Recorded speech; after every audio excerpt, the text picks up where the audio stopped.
Welcome to जो ढूंढो RPS Ajmer द्वारा जो है सहायक मत्स्य विकास अधिकारी असिस्टेंट फिशरीज डेवलपमेंट ऑफिसर के जो है फॉर्म शुरू हो चुके हैं। तो इस पे हम जो है डिस्कस करने वाले हैं कितने पदों के लिए वैकेंसी है, क्या सिलेबस रहने वाला है, क्या क्वालिफिकेशन है, इन सारी चीज़ों पे हम जो है बात करने वाले हैं।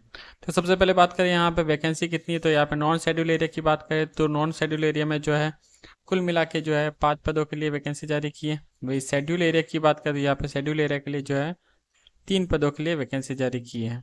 आगे बात करते हैं यहाँ पे अनिवार्य शैक्षणिक योग्यता क्या रखी गई थी। यहाँ पे master degree in fisheries science और MSc zoology with special paper in fisheries from a university established by law in India.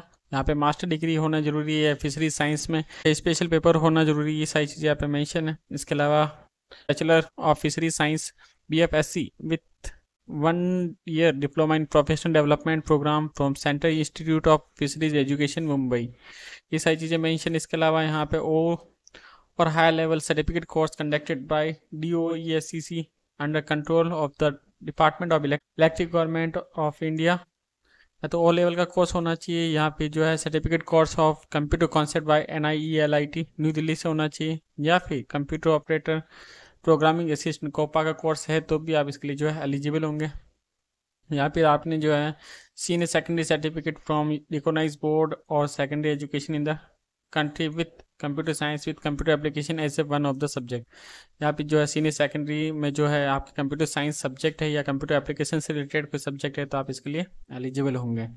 इसके अलावा diploma in computer science engineering from a polytechnic institution recognise by the government, या फिर आपके पास RSCT का course है तो भी आप जो है इसके लिए एलिजिबल होंगे। ये सारी चीज़ें यहाँ पे मेंशन की गई हैं तो आप इसे देख सकते हैं। बात करते हैं आयु सीमा क्या रखी गई, तो यहाँ पे दिनांक 1/1/2025 को न्यूनतम 21 वर्ष एवं अधिकतम 40 वर्ष से कम होनी चाहिए, ये सारी चीज़ें मेंशन है। इसकी आयु गणना की बात करें तो किस तरह से रखी गई, तो यहाँ पे उक्त पद आयोग द्वारा पूर्व में वर्ष 2019 में विज्ञापित किए गए थे, जिसके तहत आयु की गणना जो है दिनांक 1/1/2020 को आधार मान के की गई थी। तत्पश्चात उन उक्त पदों हेतु कोई विज्ञापन जारी नहीं किया गया। 1/1/2025 को अधिकायु के होते हैं उन्हें संबंधित सेवा नियमों में विहित प्रावधान अनुसार उपयुक्त अधिकतम आयु सीमा में 3 वर्ष की अतिरिक्त छूट दे होगी, सारी चीज़ें मेंशन है। इसके अलावा यहाँ पे SC ST OBC पिछड़ा वर्ग अति पिछड़ा वर्ग आर्थिक रूप से कमजोर वर्ग के पुरुषों के लिए जो है 5 वर्ष की छूट दी गई है। इसके अलावा राजस्थान के अनुसूचित जाति अनुसूचित जनजाति पिछड़ा वर्ग अति पिछड़ा वर्ग आर्थिक रूप से कमजोर वर्ग की महिलाओं के लिए जो है 10 वर्ष की छूट है। सामान्य आरक्षित वर्ग की महिला को जो है 5 वर्ष की छूट दी गई है। यहाँ पे सारी चीज़ें मेंशन है। इसके अलावा विधवा एवं विचित्र विवाह परित्यक्ता या तलाकशुदा महिला के लिए जो है अधिकतम आयु सीमा में कोई छूट नहीं दी गई है। तो ये सारी चीज़ें यहाँ पे मेंशन है। ये सारी चीज़ें आयु सीमा बता रखी है तो आप इसे देख सकते हैं।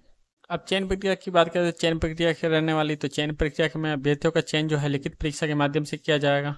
आवश्यकता पड़ने पर आयोग द्वारा उत्तर पत्रक उत्तर पुस्तिका के मूल्यांकन में स्केलिंग मॉडरेशन नॉर्मलाइजेशन पद्धति को अपनाया जा सकेगा, ये सारी चीज़ें मेंशन है।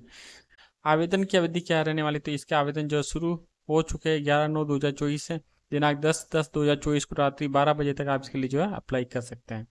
अप्लाई कैसे करना है कि जो है ऑफिशियल वेबसाइट है sso.rajasthan.gov.in पर जाके आपको जो है सिटीजन 8 में रिक्रूटमेंट पोर्टल पर चयन कर 1 टाइम रजिस्ट्रेशन करना होगा। इसके बाद में जो है आपको ऑनलाइन फॉर्म अप्लाई करना होगा, ये सारी चीज़ें मेंशन है तो आप इसे देख सकते हैं। एक बार ये पंजीकरण शुल्क क्या रखा गया, तो यहाँ पे एक बार ये पंजीयन शुल्क की बात करें तो यहाँ पे सामान्य अनारक्षित पिछड़ा वर्ग के क्रिमिनल अति पिछड़ा वर्ग के क्रिमिनल के अभ्यर्थियों के लिए जो है ₹600 रखे गए। आरक्षित वर्ग हो अनुसूचित जाति अनुसूचित जनजाति पिछड़ा वर्ग नॉन क्रिमिनल अति पिछड़ा वर्ग नॉन क्रिमिनल आर्थिक रूप से कमजोर वर्ग शहरी क्षेत्र के अभ्यर्थियों के लिए जो है ₹400 फीस रखी गई है।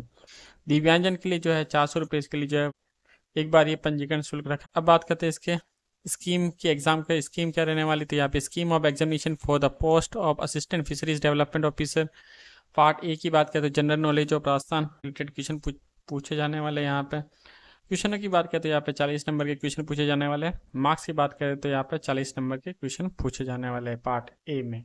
वही पार्ट B की बात करें तो कंसर्न सब्जेक्ट से रिलेटेड क्वेश्चन पूछे जाएंगे। 110 नंबर के जो है क्वेश्चन होंगे और 110 ही क्वेश्चन यहाँ पे जो है पूछे जाने वाले हैं। तो टोटल बात करें तो यहाँ पे 150 क्वेश्चन पूछे जाने वाले और 150 मार्क्स से ही जो है क्वेश्चन रहने वाले हैं। एग्जामिनेशन ड्यूरेशन की बात करें तो यहाँ पे 2 घंटा और 30 मिनट का आपको टाइम मिलने वाला है।